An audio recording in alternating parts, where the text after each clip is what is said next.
오른쪽에 있는 5만원, 30만원, 7만원을 빼는 거. 자, 현금 잔액을 모을게요. 자, 는 100만원 빼기 더하기 60만원 빼기 5만원 빼기 30만원 빼기 7만원. 자, 이렇게 하니까 현금은 118만원이 되겠네요. 그죠? 맞아요. 그 다음에 똑같은 것들로 묶어 볼게요. 자본금 똑같은 게 없네요. 그죠? 자본금 100만원. 그 다음에 플라스틱, 김씨아저씨, 전기아저씨, 전기불 다 독립적인 거니까 여기에 붙여넣고요. 현금은 했고 매출 60만원 이렇게 있죠.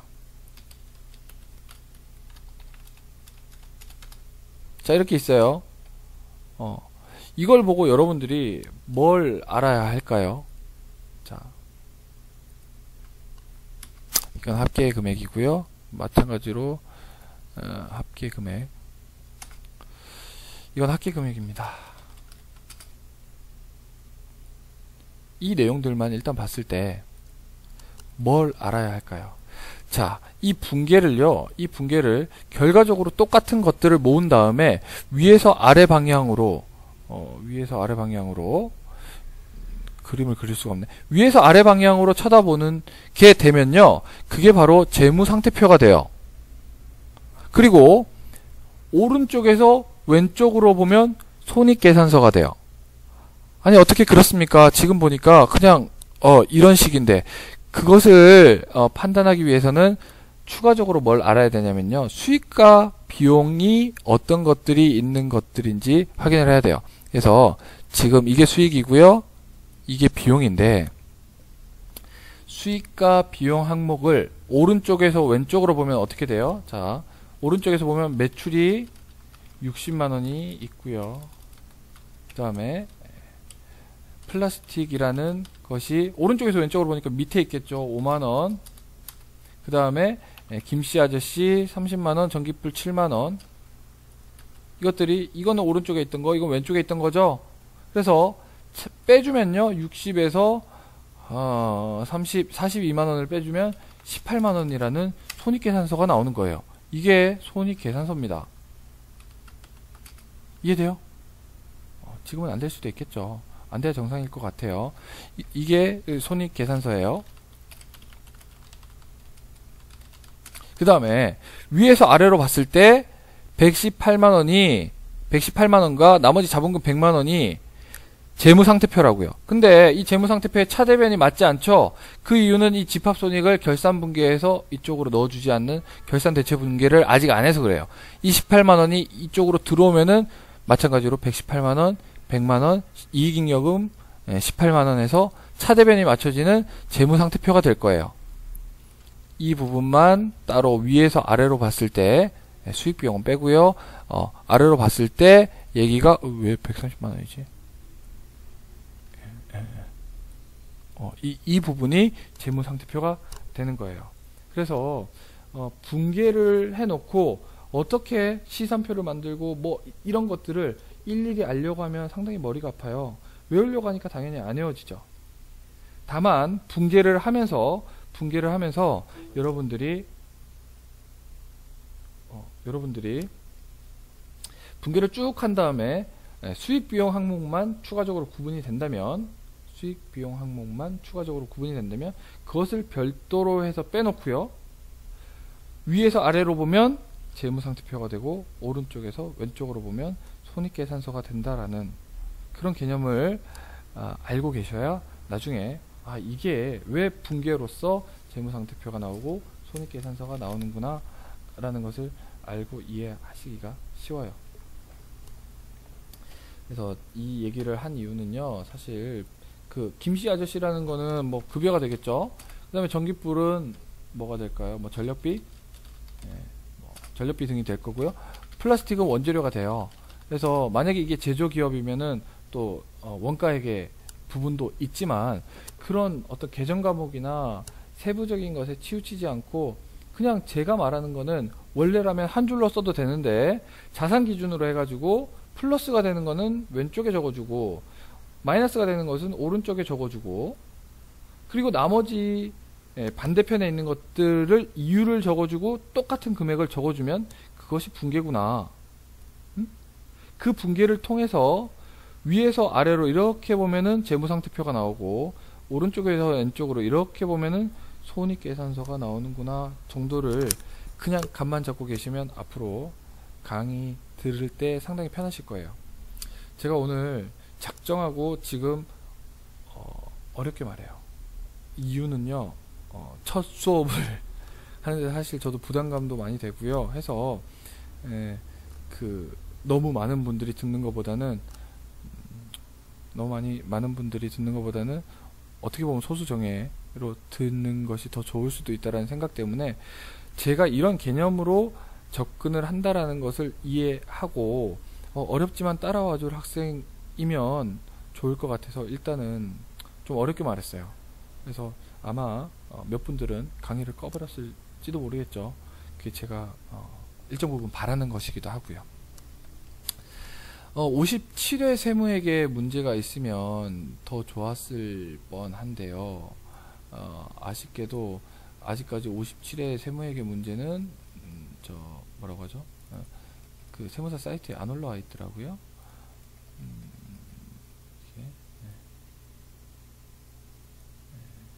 그래서 항상 이제 나오는 문제들이 나오게 되는데요. 그런 부분들도 그런 부분들만 제가 강의를 하면 사실 5시간 특강 뭐 이런 걸로도 끝날 수도 있어요. 근데 전산 회계뿐만 아니라 전산 세무도 가야 되고 그리고 그래서 결과적으로 기업체에 취업을 하거나 했는데 이 사람이 자격증만 있지 차대변 분계도 제대로 못하거나 분계는 할 줄 아는데 손익계산서가 어떻게 나오는지 모른다면 그게 과연 제대로 된 회계라는 언어를 할 수 있는 사람인지 욕만 먹겠죠. 그래서 말씀을 드리고요.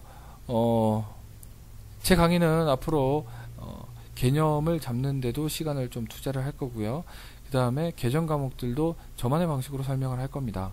그래서 잘 맞으신 분들에게는 아주 좋은 강의가 될 것이고 잘 맞지 않는 소리는 쟤는 왜 회계에 자꾸 언어 얘기를 하고 철학 얘기를 하고 철학이라고 하는 게 별게 없어요. 사실 뭐 회계 철학은 겸손하라는 거랑 그 다음에 뭐 모든 것을 보여줘라 뭐 기타 등등 한 4가지 정도의 철학이 있거든요.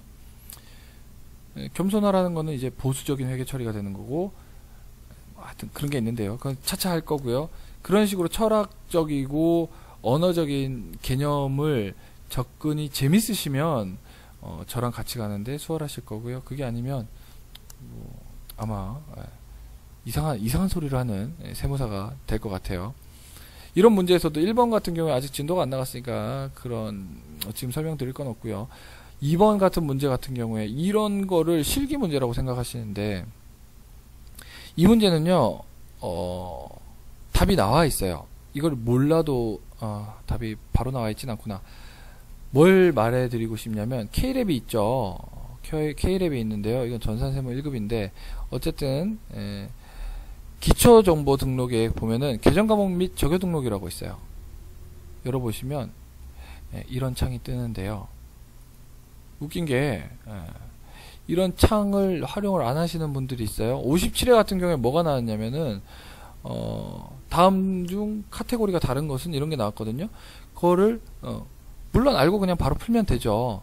그런데 그게 무슨 문제였냐면 하나는 이자 비용, 외환차손, 기부금, 그 다음에 소모품비 이렇게 해가지고 보기가 1, 2, 3, 4 돼 있고 다음 중 카테고리가 다른 것은 찾아보면 되잖아요. 계정 과목 및 적요 등록 켜신 다음에 이자 비용 검색해보고 검색하는 건 컨트롤 F로 하시면 돼요. 검색하기 위해서 이자 비용 찾아보고 이자 비용은 여기 있구나. 영업의 비용이네. 그 다음에 외환차손 있었어요. 그때 외환차손 영업의 비용이네. 이렇게 하시면 된단 말이에요. 그리고 소모품비는 500번대 또는 800번대 등등이구나. 아니구나. 이렇게 찾아내시면 되는데 그걸 틀리시더란 얘기예요. 자, 이 문제 같은 경우에는 영업활동과 관련하여 비용이 감소함에 따라 발생하는 매출채권의 대손충당금 환입은 다음 계정 구분 중 어디에 속하는가? 그냥 뭐 판관비 이렇게 직접적으로 아시면은 아셔도 되지만, 자, 대손충당금 환입은 어느 계정인가? 여기서 찾아봐도 돼요. 대손충당금.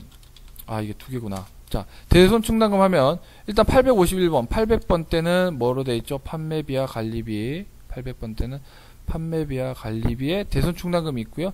그 다음에 다음은 900번 때, 900번 때 영업의 수익에 있죠. 그래서 이거 같은 경우에는 자, 답이 보기가 3, 4번은 절대 아니고요. 판관비 아니면 영업의 수익인데 헷갈릴 수는 있겠죠. 그러면 이제 뭐 공부한 사람들은 1번을 맞출 때고 재수 없는 사람들은 2번을 찍어서 틀릴 텐데, 이렇게 그러니까 컨닝 가능한 문제들도 상당히 많아요. 컨닝 가능한 문제들도 상당히 많고요. 맨날 나오는 문제도 있어요. 그래서 이론 문제에 대한 오리엔테이션을 잠깐 하자면, 이론 문제는 15문제인데요.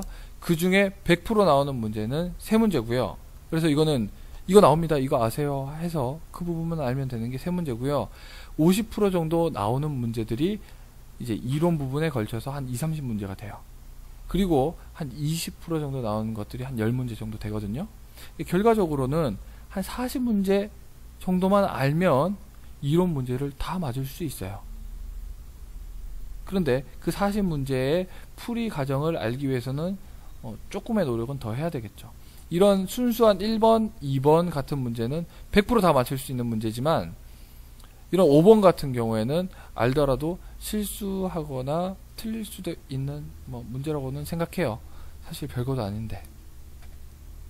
자, 그래서 제가 말하는 어떤 그 방식 자체가 낯설 수도 있습니다. 자산은 다른 강사님들은 과거에 거래나 사건의 결과로 인해 현재 기업이 통제하고 보유하고 있는 미래 경제적 효익의 유입, 권리 이렇게 말씀을 하는데 그게 맞죠? 그게 맞는 말이에요.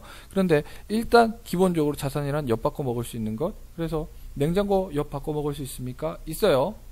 현금 바꿔 먹을 수 있어요. 그죠? 자동차 바꿔 먹을 수 있고요. 건물도 바꿔 먹을 수 있습니다. 그런 것들이 자산이고요. 자, 엿 바꿔 먹을 수 없는 것. 어떤 게 있을까요? 빚. 그죠? 미지급금, 미지급 비용. 이런 것들. 갖다 주면은 안 되겠죠? 이거 돈 줘야 되는 건데. 외상 매출금 갖다 주면 현명한 엿장수는 이게 현금화 되는 것이구나. 알아서 엿 바꿔 먹을 수 있는 거죠. 그래서 이런 식의 설명을 드릴 건데 여러분이랑 얼마나 맞을지 모르겠어요.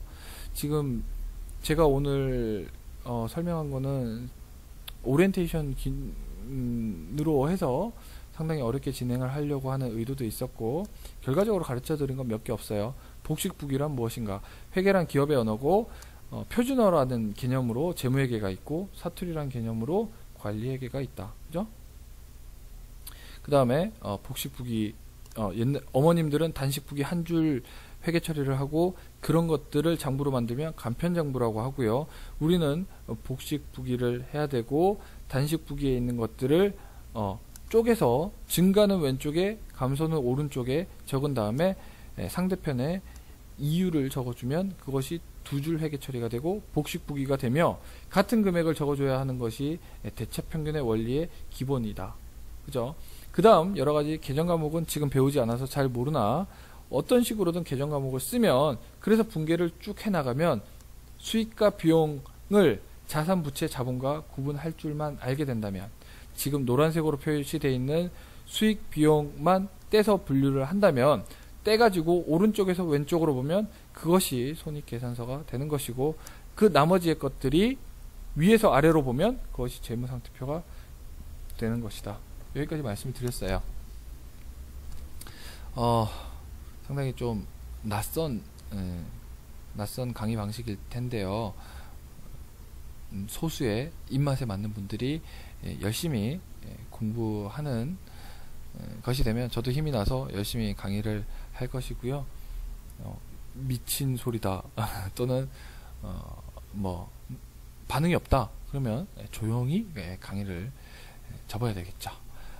열심히 들어주셔서 감사하고요. 오늘은 일단 여기까지만 하고 또 봐서 업데이트를 계속 진행해 나가도록 하겠습니다. 감사합니다.